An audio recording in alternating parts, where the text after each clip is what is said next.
evening, everybody. Good evening, everybody. Thank you so much for coming. Here we are at the 9th Annual Peter Benchley Ocean Awards. The Peter Benchley Ocean Awards are designed to carry forward his legacy and to honor outstanding achievement in a wide array of categories. The work you are doing is vital and extraordinary. I am pleased to celebrate the honorees. It just moves with this grace and power. I've never seen any animal like that in my life.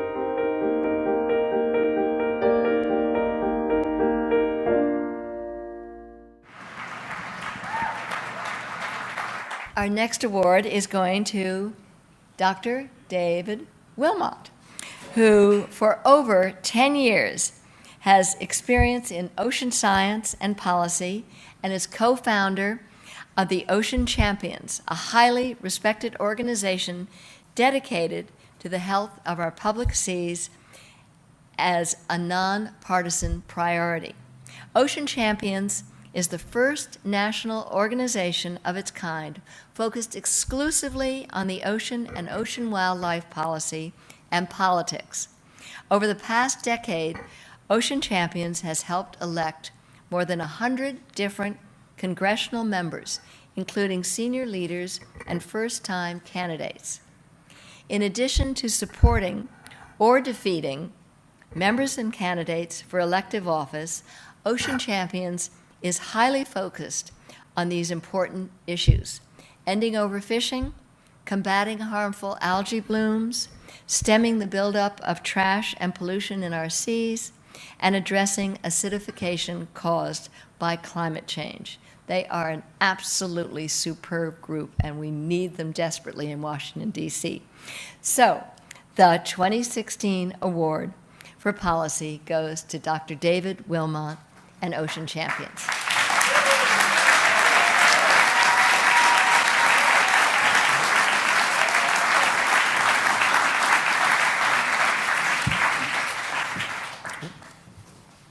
Thank you, Wendy. Thank you, David, for this honor as well as this wonderful evening. I'd like to also thank my fellow awardees and just have to digress for a moment. 30 years ago this year, I saw Barb Block present her science for the first time, and she inspired me then, and she still inspires me to this day. You are amazing.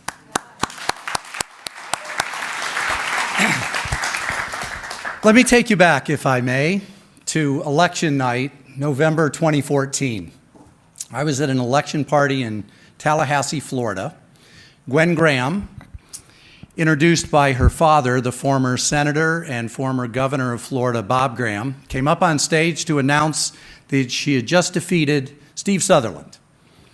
Incumbent Congressman Steve Sutherland was the chairman of the Ocean Subcommittee in the House, a committee that he used to undermine ocean conservation every chance he got, to fight against national ocean policy, to undermine sustainable fisheries, to destroy clean water, and of course to fight for drill baby drill. He was also given the honor of Ocean Enemy #1 by Ocean Champions. Earning that distinction from us meant that he was front and center. We headed down to Florida, put a team together, and went after him with a multifaceted campaign, a sophisticated campaign to take him out.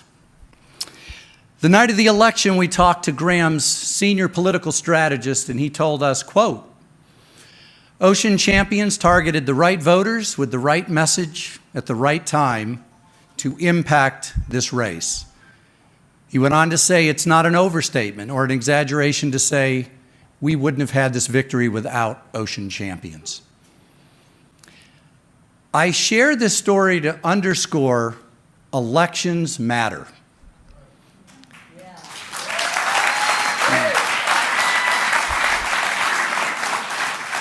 If you care about public policy, for example, conserving the oceans, which all of us in this room care about very much, you have to work with and reward the politicians who are working to help the oceans. The ultimate reward is to help them get elected and reelected so they can do that work. And you have to punish the politicians who fight to destroy your efforts. That ultimate punishment, defeat them. On election night in 2014, that's what we did. We defeated ocean enemy number one because he was bad for oceans. And we elected an ocean champion, one of 52 that night that we endorsed and supported who won, for a total of 70 going into the new Congress that we have today. Now, these congressmen and women, the House and the Senate, are providing the leadership that we need on critical issues.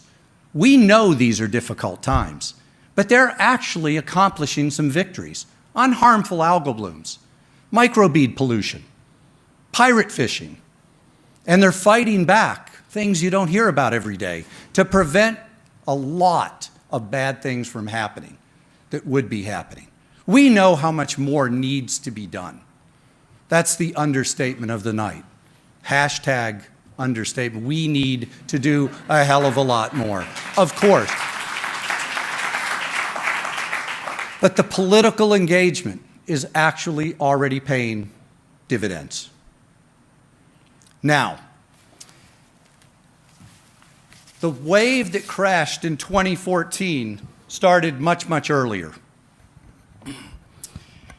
I am very proud to receive this individual award, to be recognized individually tonight, but I am even more humbled and honored to be standing up here representing an entire organization, and that organization is Ocean Champions. And I want to share just briefly a little bit of the history of how we got to where we are. If we go back to the late 1990s when these ideas were starting to stir in my head, it wasn't that a political organization was a new idea. The NRA was kicking butt. NARAL was doing great things. These were highly publicized victories.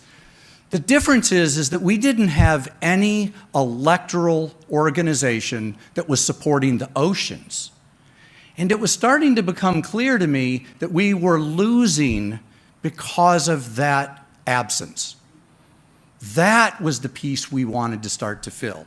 Now, I wish I could go into the stories of our battles on bluefin tuna and on sharks that helped lead us to why we needed more power and the great things that happened. The first time I met Peter, I was at the New England Aquarium. Thank you, Greg Stone, for an amazing event there one night when I got to meet Peter for the first time. Some great times, but those are for another night. We're going to try to stay focused on this. 2002 Serendipity happened, a big event. My wife was launching an organization of her own, and some key people were there. I was a guest. Mike Sutton happened to be there, major funder of the coalition my wife was running. He was a program officer for the Packard Foundation, and Jack Stern was a guest that night as well.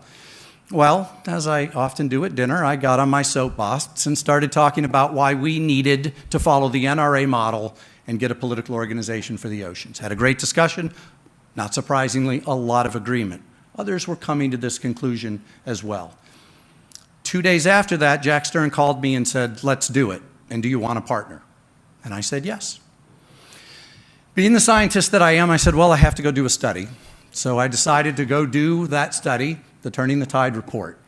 So Jack and I got Kim Haddow and Elizabeth Sullivan, who became founding directors of Ocean Champions, and we went to do the founding document with funding from the Packard Foundation primarily, thank you, Mike Sutton, and Julie Packard, and others. But we went and created this document, Turning the Tide, how to improve the effectiveness of public advocacy for the oceans. This is where we showed our theory of change, that the ocean community must engage fully politically, including electoral politics, to effect positive change for the oceans. Electoral politics, that was the key piece. That was the part that had been missing that we needed to take the next step. So our major recommendation was create a political organization. The easy part's the ideas, the hard part's making it happen. We were very fortunate because you need the money to make these things happen. And we had two very generous founding donors in Julie Packard and Dr. Rob Moyer, who stepped up to not only get this launched, but to help bring others along. Generous donors like Ann Earhart, Sally Christine Rogers, and Randy Repass, who are here tonight, Keith and Pat Campbell, Carol and Jeff Davis. These are key people. Remember, this is a political organization. This is individual money, not foundations. This matters. I had partner early in Jack. It was very important. Mike Dunmeyer then, who had been on the board of Ocean Champions, came along. These were key people to help build the organization at the right time. I've been very fortunate to have an amazing board of directors. I wish we could name them all. We don't have the time. But I really want to highlight 3 key chairs. Rob not only was a founding donor to this organization, he is our founding chairman. He has worn many hats from the beginning, from cheerleader to donor to strategist. He is the heart that pumps this organization to this day, still on the board 13 years later. Samantha Campbell stepped forward when a young organization needed to go through some growing pains. And she not only helped the organization, but she helped me personally as we went to that next level. And now Mike Sutton, who shared the vision at the beginning, made the Turning the Tide report, our founding document, happen, and has been a founding board member as well all the way through, is now our chair to lead us to that next level. And our amazing staff, Chris Laughlin, who's my right hand, Patrick Collins, my political compass, Sandy DeTillis, and my amazing wife, Maureen.